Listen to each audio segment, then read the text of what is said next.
What do you think would happen once Wolverine finally meets his clone/daughter?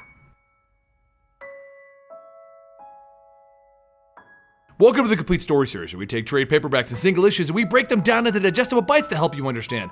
Then we read it dramatically back to you. All alterations to the panels, text, and images are to prevent copyright problems, and all art is owned by the respective companies. This picks up right where we left off with our last X23 story, guys, so if you haven't seen that, please click now to go check it out. Who is X23?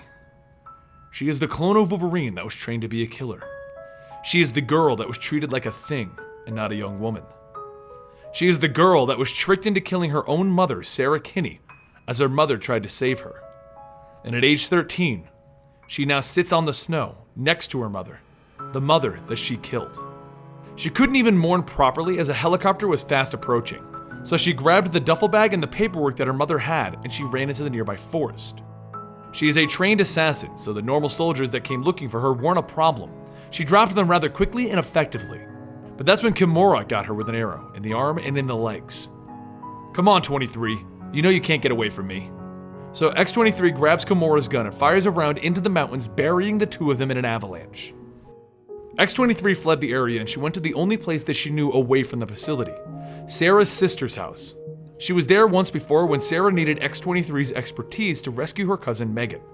Megan had been told to not talk about the abduction, because if anyone knew that she was kidnapped and returned by X23, the facility would have come and killed the whole family. This led to Megan thinking that she was crazy and thinking that no one would understand her. But X23 told her the truth.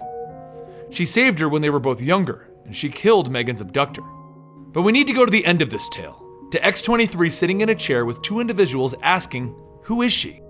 Captain America and Matt Murdock want to know, what is X23? Captain America had first been on X23's track when she pretended to be a handicapped girl and murdered a senator's family, and then the other 27 people there. But they want to know, where did Megan and her mother go? So X23 continues her story. Megan ran downstairs to tell her mother what X23 told her, and of course, X23 denied saying it.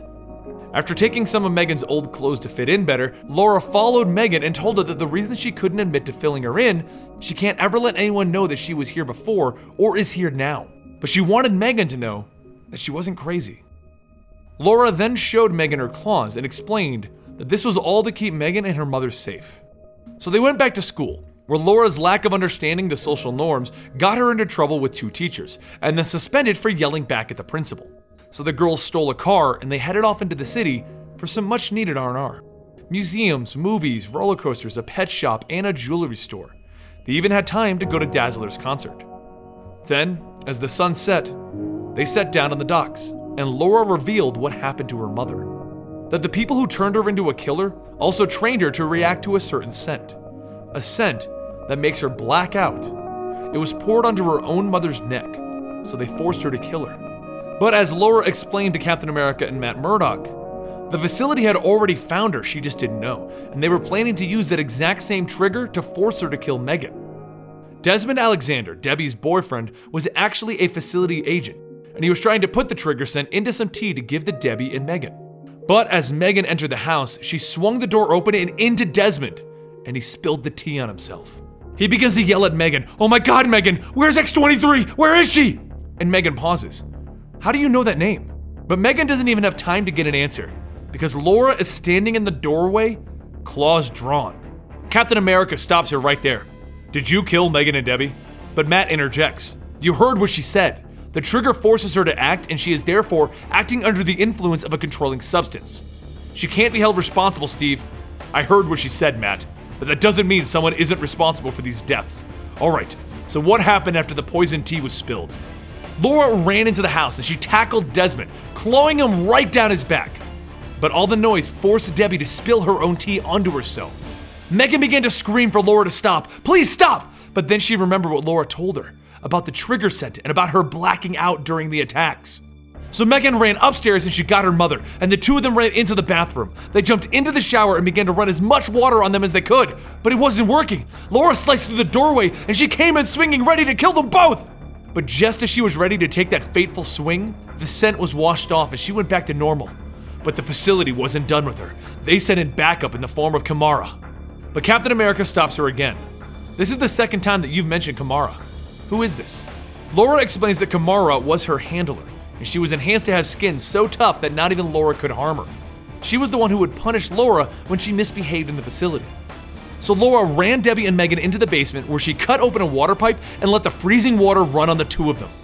Then as the facility entered the house using heat vision goggles, Laura ran upstairs and took out each of them until only Kamara remained.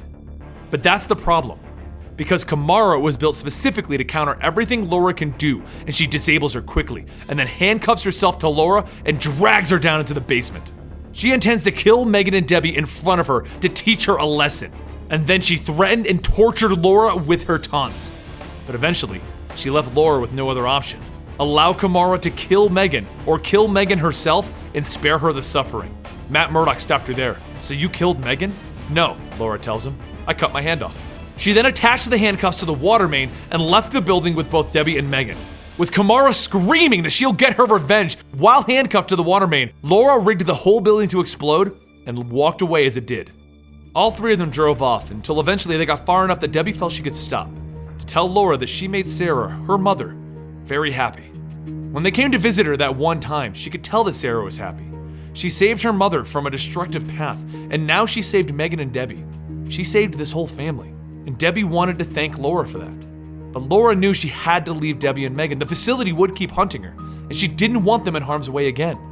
So she left them. Debbie understood, but Megan, she didn't. On her own again, Laura had one option: to find the man who started all of this, her father, if you will, the killer that she was cloned from.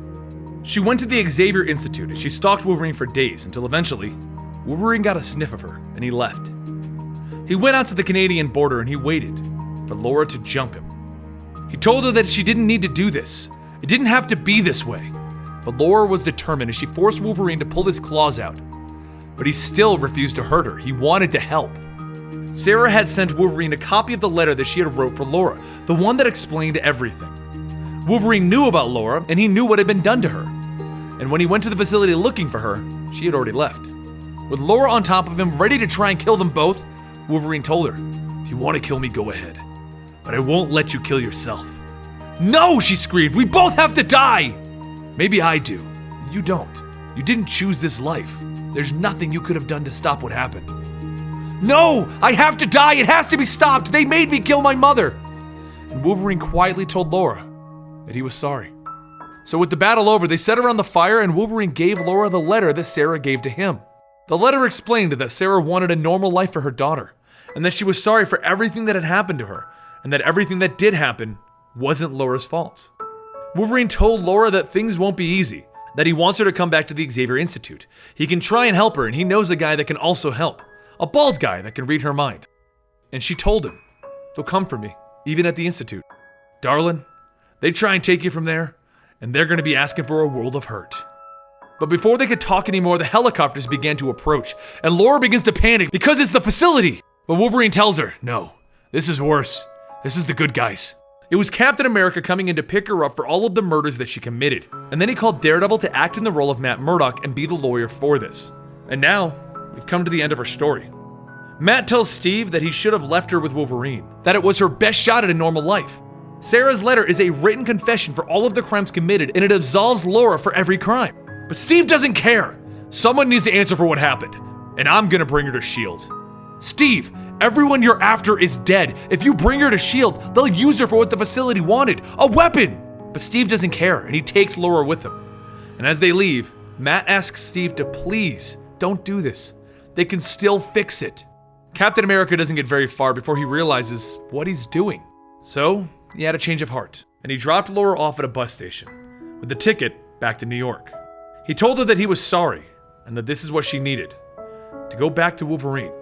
He's the only one that can help her at this point. So Laura got back onto the bus, and with tears running down her eyes, she finally gets to read the final words of her mother for herself. I'm sorry it took us so long to come to the conclusion of the X23 storyline, guys, but as we are getting closer and closer to starting all new X-Men, this will help you understand her character much better. And for those of you guys who are asking, yes, I will find the origins of Daken, Wolverine's son, so you can understand that one also. Make sure you follow us on Twitter at Comicstorian, and you follow us on Instagram at Comicstorian. And don't forget, you can check out these other videos on the screen right now, you just might like them.